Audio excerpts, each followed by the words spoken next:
everybody, and welcome to the Sonic Talk special. We're very pleased to be able to talk to Kebu, who's there in Finland.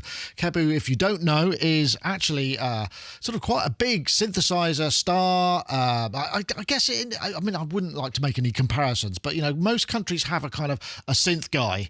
And I would say, Kebu, you're the sort of Finnish version of the synth guy. You're the synth guy, but you perform, you play live, you also, I saw, wrote some music for the anniversary of the establishment of Finland. So you got this. You've had quite a lot of national accolades as well. So first of all, how are you? Are you well? Thank you very much, Nick. I'm glad to be on the show. Yeah, I'm well, thank you. I've just released my third studio album, and I haven't been in the studio for almost 1.5 months, so it's really nice to be back here as well. Oh gosh, did you have to chase the spiders away? Or they... oh yeah, there was one spider. One spider. The studio so spider. That's an interesting idea. Yeah. So, this has been, this is kind of weird. Last time I spoke to you, we were at Abbey Road, and I just sort of hijacked you, ambushed you there, where you'd done a piece with the new Jupiter, the Jupiter X and the XM for Roland. But obviously, your day-to-day life and job has been gigging and concerts and performance. And that, prior to all of this, we've had obviously pandemic and everything's completely changed. So have you shifted your creative life work? I mean, how has that affected you? Have you been able to kind of focus more on the recording? What's been going on?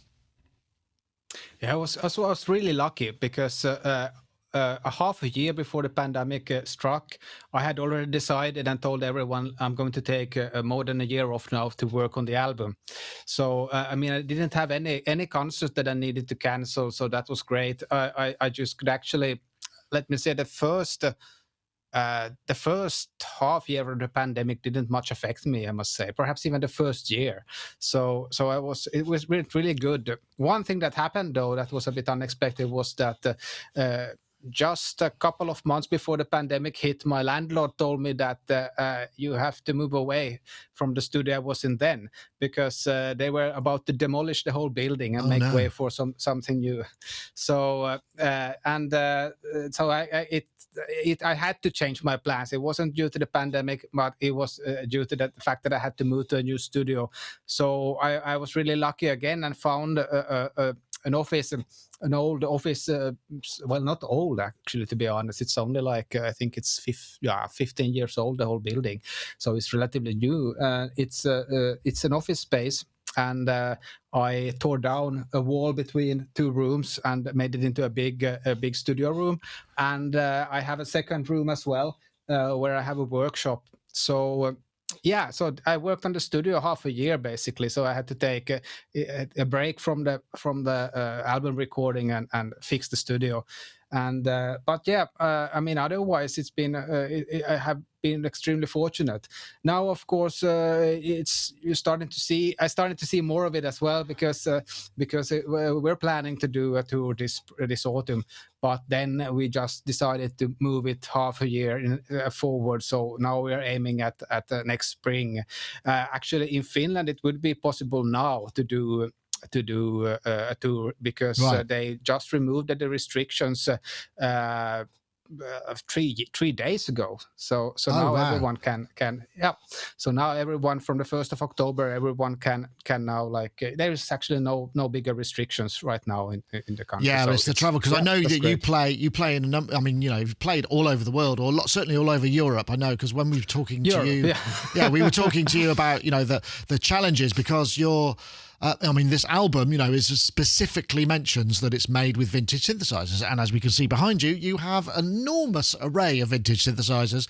And I wanted to talk to you a little bit about the album, and we could get onto maybe some of the technicalities of how on earth you make that happen, because when you say, that's what you say, you've used your vintage synths, it sounds very Roland. There's lots of sort of Roland type sounds in there. I'm guessing it's not just Roland, because I saw you did a live stream, or you released a live stream about a week ago, and there was certainly a bunch of stuff in Korgs as well. No Yamahas though, which was a surprise, because one of your first videos was on the SY1, wasn't it? So I do have a list in the actually, if you open the album cover, I decided to list all of the synths I'm using for each song, just because I know my fans are anyway interested in what synths I've been using, and perhaps 30% of the synths are Roland synths. Oh, okay. That's just a guesstimate. I mean, it's really a guesstimate. But anyway, I decided to do on my first 2 albums. I decided to use only analog synths, and on the 3rd album, I was thinking. So this is my 3rd album now, and I was thinking that perhaps I should include digital synths. But then I realized that the sound which I was trying to do, which is a bit more like how to say, I was inspired a lot by 80s soft rock and power ballads. Yeah, and it's quite nostalgic, isn't it? Yeah. Yeah, it is. It is definitely, and also a kind of 80s synthesizer music, and that's a bit also the title of the theme of the album, like urban dreams. It's a bit about, and you look at the cover as well. It's you have like a flying car in a city, and it's a bit like. People always have already commented me that it looks quite a lot like some Blade Runner type of cover or something.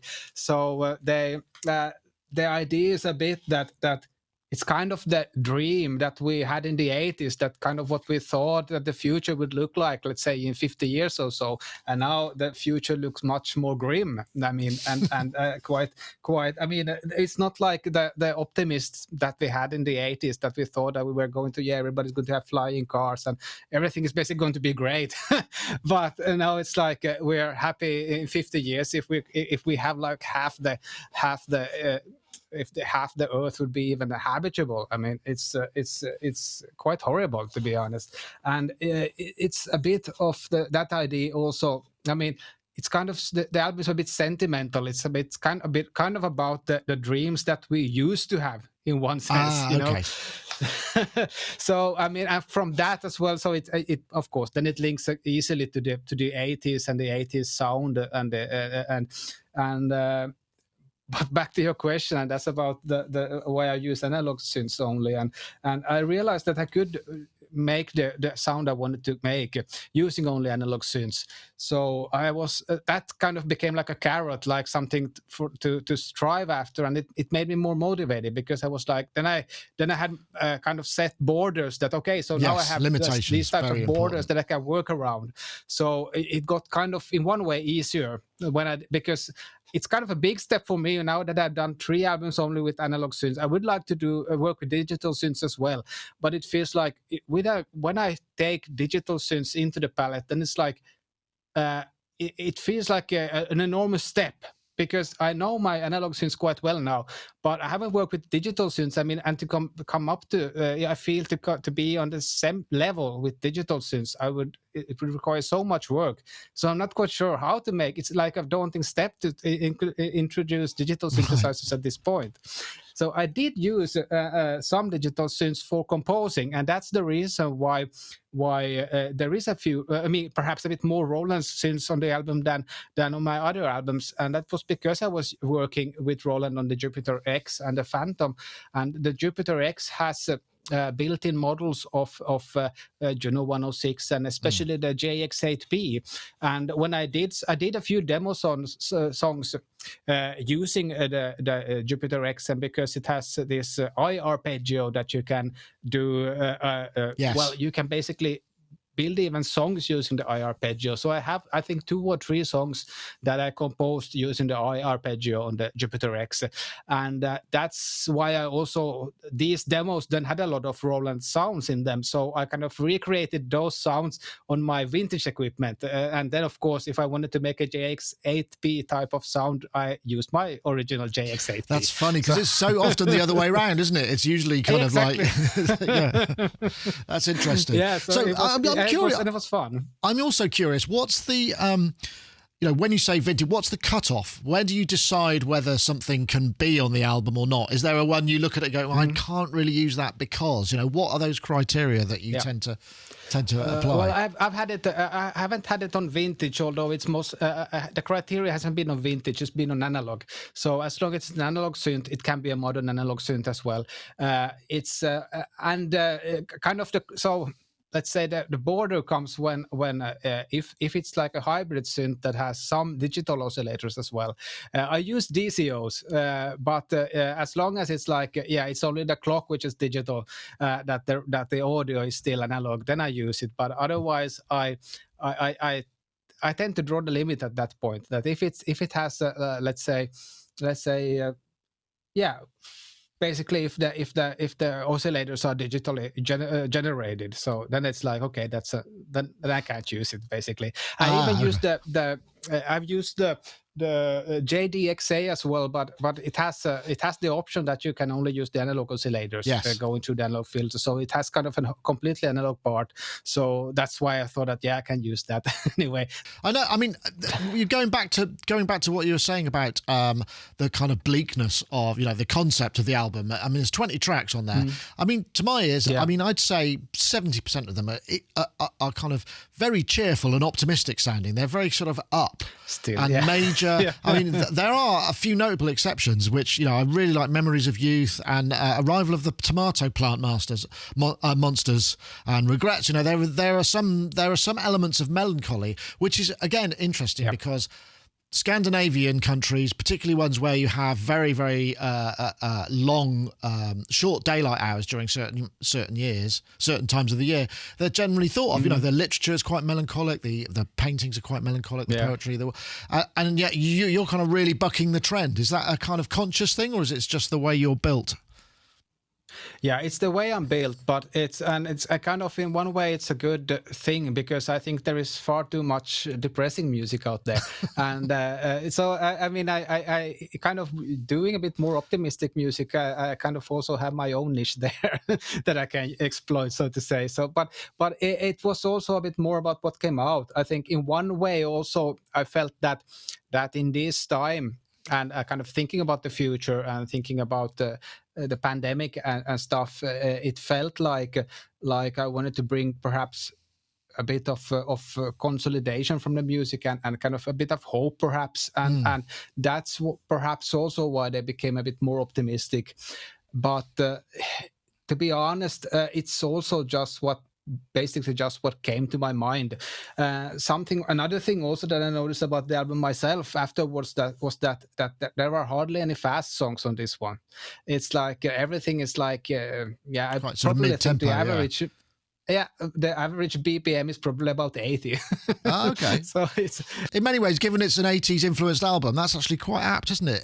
So 80 BPM and especially average. It's when I have the power ballads was something, and soft rock was a bit like the inspiration from this album. So that's why it's also a bit not so fast. For instance, the previous albums I were more inspired by even modern trance music, and then it became automatically much more quicker, up tempo. But this one, I decided. And I guess you were gigging as well, overall. And the audience are going to respond well to the sort of higher tempo stuff, and you get a bit more back from the audience if you're doing that stuff. So without the gigging, I suppose that ingredient could be missing in the composition phase, because it's less what you're doing all the time, I suppose. Yeah, it's true. Yeah, and I mean, I probably wouldn't be just. Of course, now that I have 3 studio albums and several covers that people really enjoy, so when I go on tour, I have to, of course, always play music from my previous albums and throw in a few covers as well. And so I think that I think the album will be like. I think I can get it quite well together anyway. I did a small YouTube concert a month ago that I uploaded. And so it's like 45 minutes where I mixed the old songs and new songs together. Yeah, I saw a little bit of that. Was because it's not in the space that you're in, but you've got the keyboards kind of around. Did you go to another place and set it up specifically, or have you got a performance space that you regularly use? How does that? Well, yeah, it's actually a performance space I regularly use in Espoo. The problem is it's so fully booked all the time. So it's like you almost have to book it a year in advance if you want to use it. So but it's a lovely space. It's really close by where I live, and it's a theater basically. And I've recorded a few videos there, and this time we did the concert in that area. Of course, it was empty because we just recorded it as a YouTube concert, and we took like 2 or 3 takes per song. Well, The other thing, obviously, arpeggiators play a really big part in all of these tracks. There's quite often a sostenigato or a moving part. Are you using the onboard arpeggios in most of those synthesizers, or are you sequencing them from an external, using a different arpeggiator? And the next question was going to be, which is your favorite, let's say, classic arpeggiator? Right. So yeah, I use. Live, I use only one arpeggio, like onboard arpeggio that I sync, and that is the Juno 60, and that would be also probably my favorite arpeggio. Actually, to be honest, my favorite arpeggiator is probably. It's not the arpeggiator, but it's perhaps the combination, the monopoly, the Korg monopoly, because you have the option. You have the option to have it cycle through the oscillators, and then you can like tune the oscillators differently and like switch the octaves on the fly, so you can get really interesting patterns like that. For instance, the song. Samba Saturn from my first album, that the intro pattern was made using a monopoly and kind of using that fact that you can tune the oscillators different octaves, so you can get I really like this, that you can build. It's kind of, in one way, it's how to say, it's a regular, it's not completely random, but you get a regular pattern, but it's still something that you would never come up with by yourself without the arpeggiator. Same thing with the Juno 60.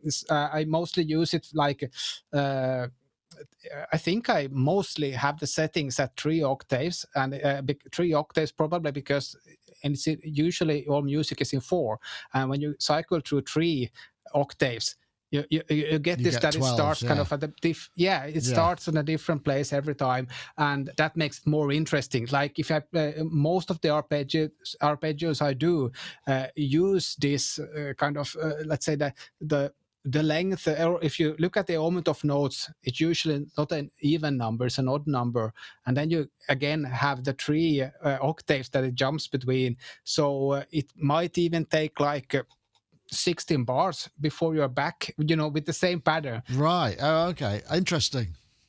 I might have used an arpeggio for recording or for composing, an arpeggiator for composing, but then when I perform it live, I have it sequenced. Right. That's also something I would like to move to change in the future. I would like to be able to do more like improvisation live. Now I'm quite tied to the MIDI sequencer, using an Akai MPC 2500 as a MIDI sequencer. Yeah. I use it mainly because it has 4 MIDI outputs. It can send SysEx messages, so I dump even patches on the fly. Interesting. But I did it a bit too much. I did it a bit too much for this album, because I realized issues at some point. Yes. It starts to stutter at some point, and you kind of notice that it gets like a hiccup. That's interesting what you say. That's interesting what you say about the MPC, because I've noticed that seems to be a permanent fit, or some form of MPC has been a permanent fixture in many of your live videos, and that's what your performance stuff. So that's what you're driving the whole thing, and it's tough because, in terms of software, everybody's able to use Ableton Live and clip triggering, which means that they can kind of go, you know what, I'm going to go a little bit longer on this bit. Exactly. I'm going to do this. And you kind of, I guess, you sort of miss out a little bit on that ability, which when you're playing live is a really big deal. So yeah, I wonder how are you going to get around that? Is it there must be hardware sequencers that allow you to be a bit more improvisational? They start to be now. A live sequencer that. Let's say first of all, there start to be technology now so that I could do it live. The first problem was that I had quite simple MIDI routing, so I only had like a MIDI interface, actually an 8-in/8-out MIDI interface that I used as a MIDI through, like a splitter basically, for my live concerts. But now I've got this what are they called? They're called as much as eye connectivity. Eye connectivity, Mayo 10, and I'm looking at that Mayo XL as well. And the good thing is that then you can filter out yeah, okay. Basically, you can do a complex routing inside it, and you can save the routing so you can recall it then when you start the concert. So what I would like to do is to use several sequencers. Like, so I could, for instance, already 2 sequencers. I could like have the MPC for linear things, and then I could have a separate sequencer. It doesn't even need to be that complex. It could be just like the Beats the Pro that I have over there. Right. So I could, but just like being able to feed the MIDI from both of those sequencer and perhaps even sync them. I haven't gotten that far yet, but in theory it could be done. Well, I guess also as you think about going to the future and touring this album, or future albums, future works. I mean, we spoke about this briefly at Abbey Road about the idea of incorporating, because taking the original analogues out on the road is risky. It's because just in terms of whether they will perform as you expect when you switch them on when you get to the venue, or whether they got a knock in the van or what. However, are you now thinking when you compose, you're thinking about how you would reduce your sort of travel footprint so that you can make these things viable? Or do you feel, because sometimes having all that stuff around you, it's not a security blanket, but it's like having a guitar in front of one, or when you're sort of more exposed, it's a very different experience for the artist.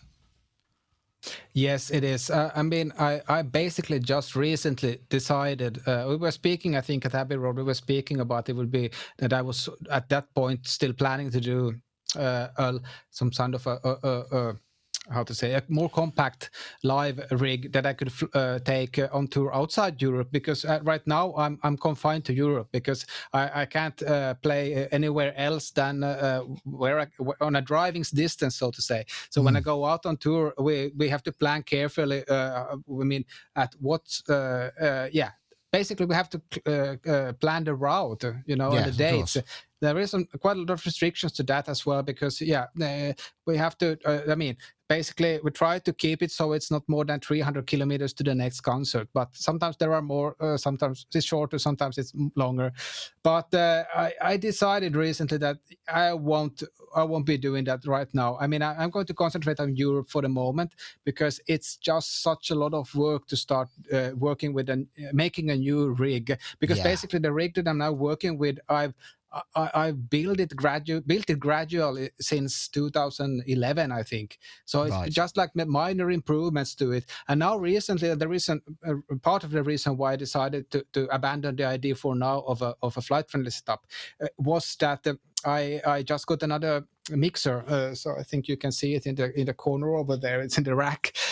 So it's a Behringer mixer, and the reason why I used that is because when I used the Yamaha mixer, which is you can see on the top of the rack, and when I used this one, it actually had a restriction which I couldn't get more than 40 inputs. And now with the latest firmware of the X32 that I have in the rack, it's I can get over 100 inputs.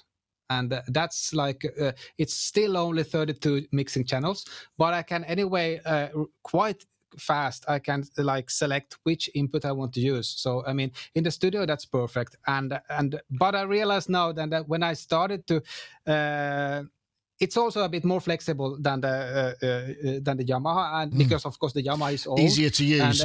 We used to have a Yamaha DM1000. Yeah, we used to have a DM1000 here, and I was the only one who could use it because nobody else knew how it worked. Yeah, it's true. It's easier to use as well, but also the effects are better as well because of course they are newer basically. Yeah. So it sounds better. And then I started to migrate my mixes to my old songs to the new system, and at that point I realized that it takes like several days to just migrate one mix. And then I was like, I'm still using the same synths, but just to migrate the mix takes like 3 days for me.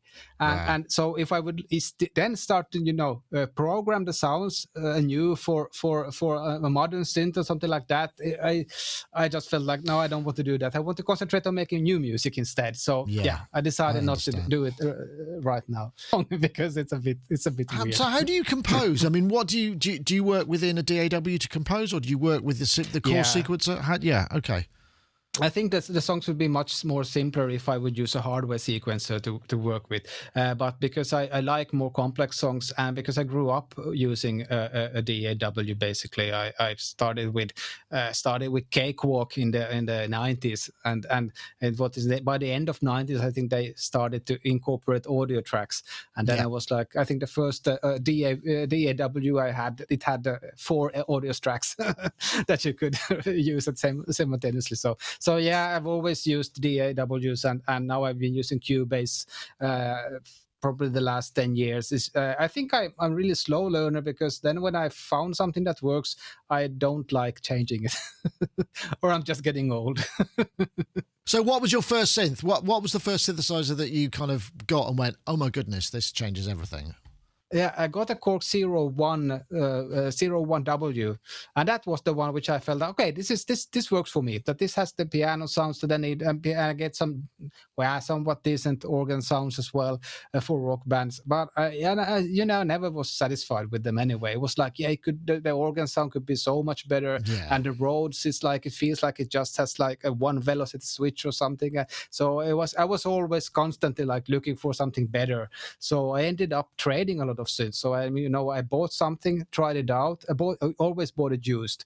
Bought something used and tried it for a while. I might even use it for several years until I basically traded up. So it was kind of an investment at the same time, because the prices continued to rise, especially with the analog synths.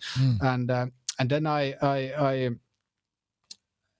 so I basically got to test a lot of different synths, and I did that in the 2000s and 2010s. Now I have kind of stopped with it, because I think I have too many synths already. That's interesting. So your first instruments were actually sort of digital workstations. I mean, that was the kind of where it started. It was. They were definitely digital workstations. I came into analog synths first. Oh, wow. I think it could have been a Poly 6 that was my first analog synth. But at that point, I still felt it was it has a really nice tone, but I felt it a bit too restricting anyway. I mean, at that point, I really still needed like workstations type of synths that you could give like kind of the bread and butter keyboard sounds out from piano and organ, and then I could always have like a separate keyboard then for just synthesizers type of sounds.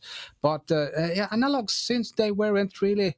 I got more and more interested in analog synths, because I realized they have a great tone. It wasn't until I played with a band called Vinyl Jam in mid 2000 or something like 2007, I think, that they had the concept of recording everything using only analog equipment. So they had like tape recorders and analog mixers, and then also. I got involved with them because they were like, you can only use analog synths with us, and I have a clavinet as well. Clavinet was one of my favorite keyboard instruments. I would like a clavinet. I think I really, it's fantastic. It's such because it has strings. It's like I have had the Rhodes as well at that point, but I sold it because it wasn't perhaps my thing anyway. But I really love these electromechanical keyboards, because they have you can play all of the notes at the same time and they still sound good. Yeah, exactly. So it sounds like a really good time. It sounds like a really good time for you to pick up your camera and for us to have a look around your fabulous collection, and maybe we can have a little bit of a snoop about. So I've been working. This is basically how my setup looked like when I was working with the album. So I had the expander and the Phantom next to me. I used the Phantom mainly as a remote keyboard, because it has a great keyboard after touch, and you can easily like put different keyboards on the different. I could even like have one synth controlling on one zone and controlling another synth on another zone. So it was like it's a really flexible keyboard as a master keyboard as well. And then I actually got a Hypersynth Xenophone from the designer of it. So he was a fan, and he gave me the first Xenophone. But it was like I had really problems with it. It had some weird problem with the display, so we had to change the display board. But he had to send me the display board from Iran. So, wow. because he's based in Iran. So the display board arrived broken, and it took a long time before I had them working. But finally, when I had it working, I liked it so much, so I bought a second one. That is got to be the first ever Irani. I don't know how you would say that. This first synth from Iran I can ever imagine. Wow. Yeah, I think so too. Definitely must be. But it has a really great tone. Like I said, all the synths I have here, I have because they have a great individual tone. And this one is one of the, I would say that, I mean, you can really get like a vintage tone with the hypersynth, but of course also a modern tone. So they are really flexible, and I use them a lot for drum sound. So I made like a Simmons type of drum sound that I've generated. The Simmons type of drums that you hear on the album, those were generated with the Xenophones. And then I have a lot of, as you noticed, I had an expander, but it's quite a recent purchase. I also have a Matrix 6 and Matrix 1000s. I think I have 3 Matrix 1000s, so I layer them a lot, and I use them for, they are quite flexible synths as well. And then let's go forward. I have, the Jupiter XM. It's so has so little footprint, so it works great as a second keyboard. And I use the iArpeggio from this one as well for a couple of the songs. Yeah. And then my main rack, to be honest, I don't use many of these synths right now. These are kind of also synths that I've purchased and gotten through the years, and synths that I hope to be able to use on perhaps a future album, but because they are mostly digital synths. I have a D550, a Workstation AD, Waldorf microwave, and MK50 and some FM synths as well. And then I have the patch, and looks like a patch bay, but basically my preamps. So I have 3 of these boxes, and these feed into the digital mixer. And the digital mixer right now is the X32, but it's a bit. The X32 is it's only 32 channels, and it also has only 4 effects.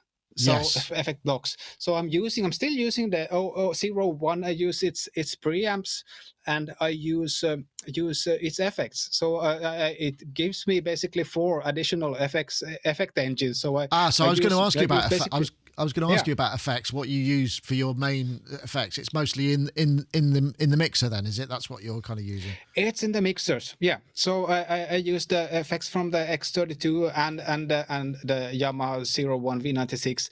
So it has basically I only use the delays nowadays from the 01 V96, and then I use everything else basically from this one. But yeah, it's really like limited what I can use because I only have 4 plus 4 engines. And so basically, and I have an external, a few actually external lexicons. I have an MPX1 for live use, but then for the album, I had also behind the iPad here, I have a PCM91 and a PCM70 that I was using also for the. That's really interesting because your music is not massively effects heavy. You know, I mean, it uses delays a lot for rhythmic purposes, but it's not. I mean, like many, you're not an ambient synth noodler like myself. You know, you kind of don't use reverb to fill the space. No, I don't, but I started using it more now. I do have what's it called? A Big Sky that I started working with on the album. I kind of also probably did a lot for the dream mood of the album because you got these long lush reverbs. So I started using a bit more of the long reverbs as well. But to be honest, I still feel like I'm learning a lot with reverbs. For instance, for this album, I particularly learned a lot about drum reverb. So especially the long 80s snare reverb, and I actually sourced a special device for that, and I have it here.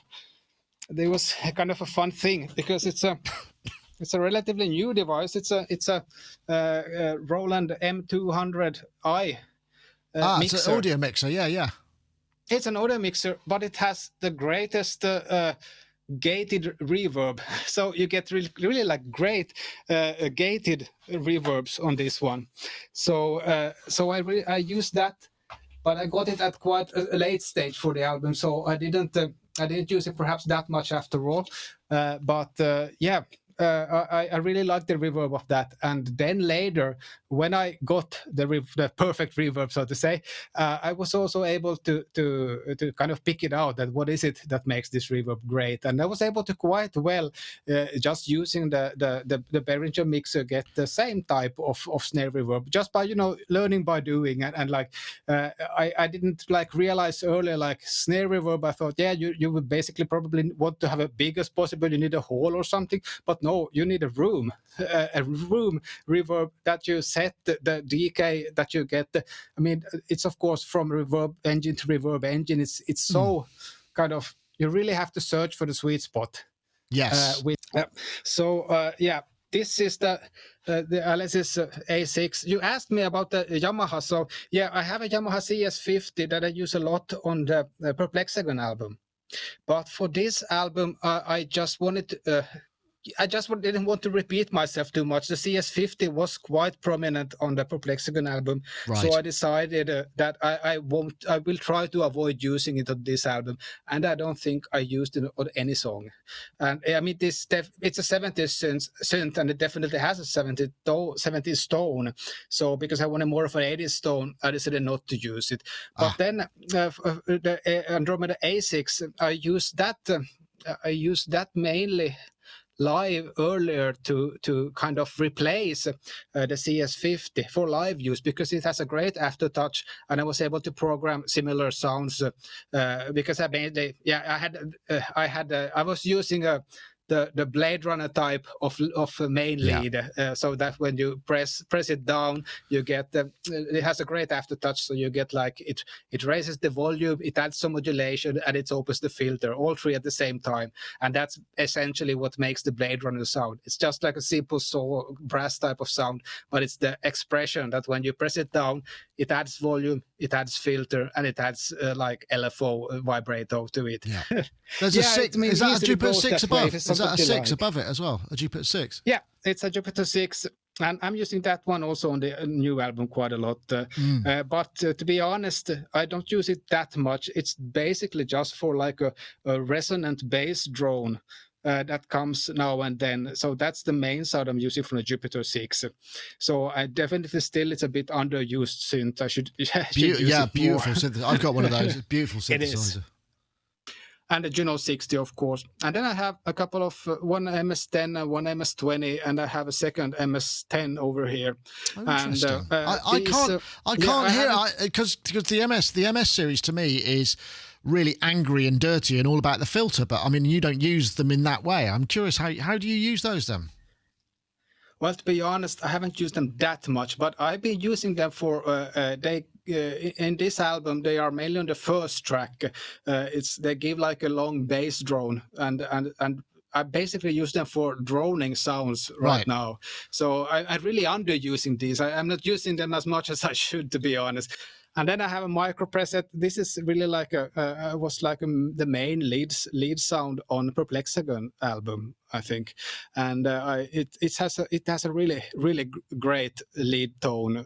So basically, it's a kind of a saw type of lead tone, and then also really nice flute and vocal types of lead sounds that I use.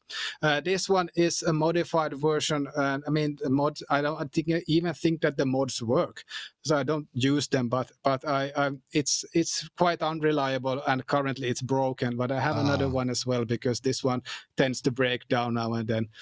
Sequential 6-track. It's somebody asked me why I don't use any sequential circuit synths. Well, it's basically just that sequential circuit synths weren't that common in Finland. It's quite rare to find an old sequential circuit synth in Finland.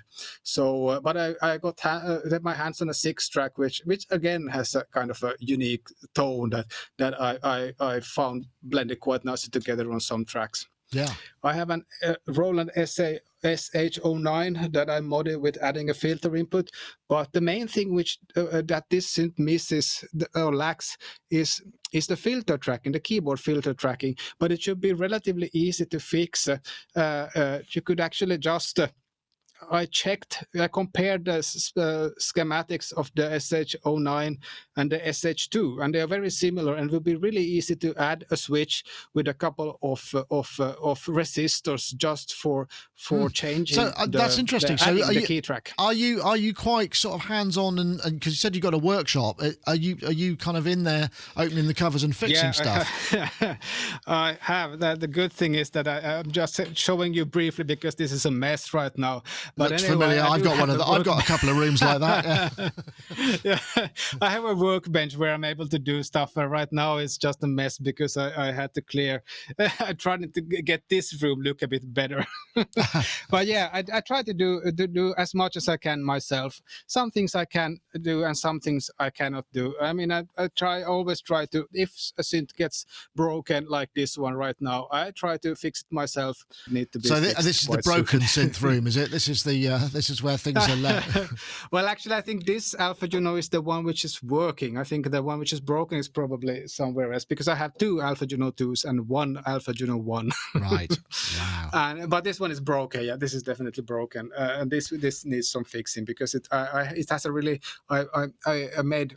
The bass sound on Clear Skies on the new album is made with this one, and it's definitely something I would like to perform live as well. So I need to fix this one as soon as possible. And then I have 2 Poly 61s. I've been searching a long time, and I finally found Poly 61M, which is the one which has MIDI. And you can get retrofit, and this is retrofitted with MIDI as well. But the main thing is that every MIDI retrofit. None of the MIDI retrofit has patch change, and I mean, I really, you can see the labels. I'm not sure the No, I don't think it's going to pick it up. I don't have enough lights here, but there's a lot of labels here, like diamond labels, where like which are like I have abbreviations of the song names because I need to change manually the patch for each song. As if you haven't got enough to do already. Yeah. Exactly. Yeah. So I've been searching a long time before I finally found an M version, and this is now going to replace the old P61. So yeah, I like the sound, but and that's something that I really like more since to have the patch change. But I still have the Korg Poly 6s which don't have any patch changes. No, sure. I could get the Kiwi mod, but I'm afraid the Kiwi mod probably I wouldn't like it to change the sound. And I know that I think they use, well, now I'm a bit uncertain if they use, the Poly 6 don't use digital envelopes, or does it? Now I'm a bit uncertain. I don't. But anyway, I'm afraid that the Kiwi 6 would change the sound a bit too much, because I know it changed definitely in the JX3P. This one is a Kiwi modded one, and the sound is a bit different. It's really difficult to get the original patch sounds, for instance, just because the Kiwi mod, I think it changes the envelopes a bit too much. I'm not certain. But I felt that it changed, and I should have like recorded the original songs or really tried to get an original JX3 to compare with, because I did the Kiwi mod on this one before I tested it. I mean, it was really new synth for me, so really difficult to say how much did it change the sound. Gotcha. So yeah, difficult to say. Anyway, but then. Are you going to be taking these out on the road? I mean, do you choose which ones you're prepared to take, or how do you kind of decide? Because it must be very easy just to make the rig bigger rather than make it smaller. Yeah, it's true. It's that's a good question, actually. And what happened was basically that I decided to, when I made this album, I decided to, I recorded it and mixed it using this digital mixer. So the reason was that so I should be able to easily take it on the road. But let's see now. I was starting to think. I didn't restrict myself when I composed in which synth I was using, except for of course, that needed to be analog.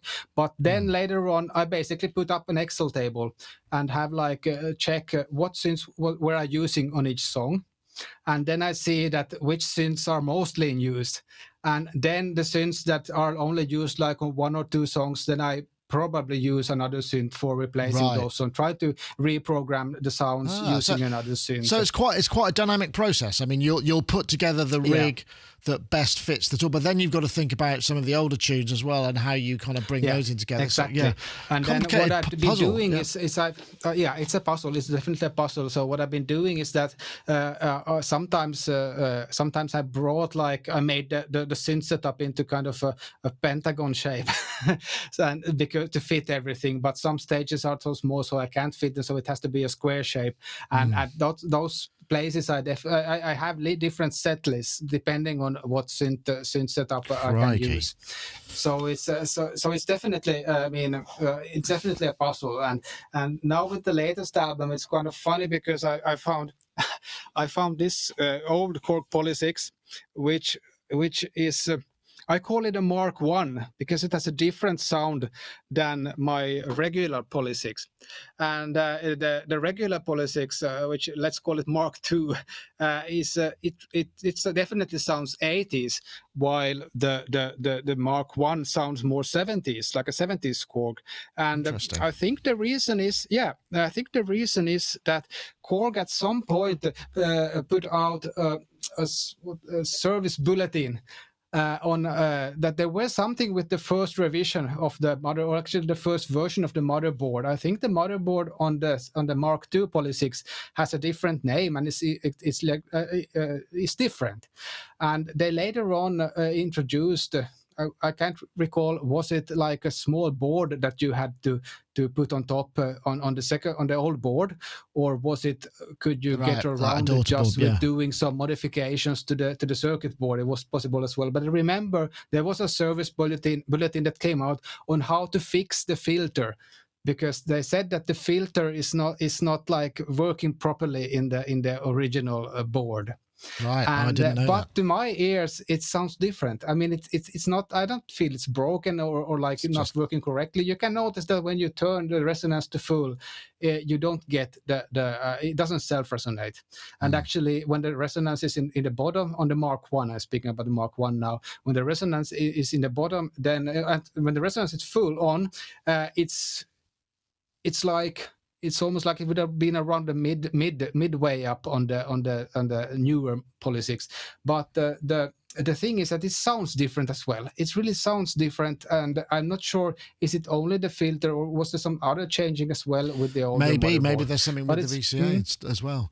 So what's next for you then? You know, you've done the album. It's out now. You can buy Urban Dreams. You've digital download on Spotify. On Bandcamp. Good to see you using Bandcamp. Great. But you're going to do a vinyl release, and then you're going to be touring in the spring. Is that the plan? But definitely touring is the next step.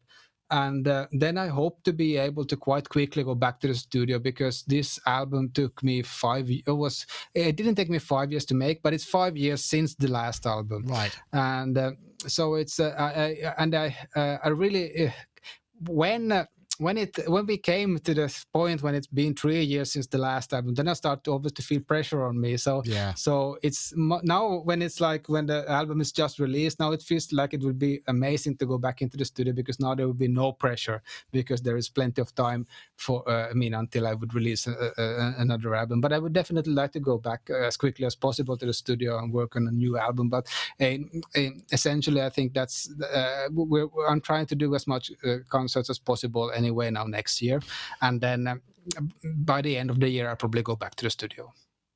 I guess also, I mean, you know, you now with sort of online and you can stream stuff. I mean, it's possible to do that. Do you have to get in a very different headspace when you're performing than when you're in the studio? I mean, do you find it help? Could you do it from your space where you are now, or do you like to go to a sort of more specific area so that you could then do some form of concert?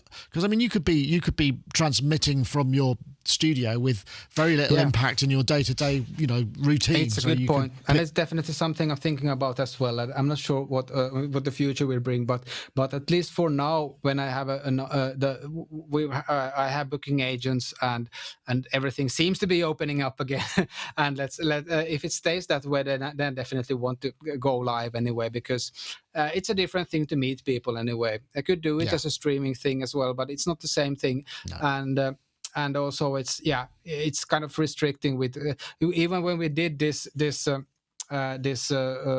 concert recently. When I did the concert, I decided not to do a streaming concert because I just felt that I couldn't get the kind of the visual impact that I now got, because I had only one cameraman. If you would do a streaming concert, and it would to get it to look similar, it would have cost much more, because you need to have the technical personnel like constantly checking that the everything is working and it's streaming, and then you need multiple cameramen basically as well for streaming if to get it interesting. I think, of course, you could use static robots. Cameras, but yeah, robot cameras as well. It's true. Which are also very expensive. But Kebu, exactly. I mean, it's brilliant to talk to you. Thank you so much for talking to us, and I wish you all the best with the new album and for the stuff that you're doing in the future. So we'll look out for you in Europe. I don't know if you'll be able to come to the UK, because I don't think we're allowing anybody in at the moment. So, but I do hope so. I mean, it'd be nice to have you. Yeah, actually, I did check it out, and it seems to be possible. But yeah, it's getting more expensive, because now you need to people in the EU needs basically to fill out. They need to have a paper with all the equipment you bring into the country. And bring in a lot of equipment. Yeah, it's a nightmare. So it's going to cost us something like €700 to do what just for in the bureaucracy to do what we do in UK. But it's something we are thinking about. It's not impossible, because I could, if I had enough concerts, it could still be worthwhile. So yeah, we are considering it, and we are discussing currently with local promoters there if it would be possible. So yeah, you never know. Let's hope so. Brilliant. Well, Kebu, thank you so much for talking to us. It's been an absolute pleasure. I wish you all well with your future plans, and hopefully we'll see you again in person sometime soon. Thank you very much. Yeah, it's been a pleasure to speak with you. I only had time to show you half the studio because it's so big. But perhaps we'll take the other half another time then. But yeah, it was a pleasure to speak with you as well. And yeah. Cool. Right. All the best to you, and I really hope to be able to visit UK soon. Okay, well, I want to say thank you very much to Kebu for showing us around his studio. In fact, we only got halfway around, really, so if you want to see more, check out our Patreon. We've got another extended version where you can see even more around Kebu's place, and we'll see you next time. Thanks for watching. Take care.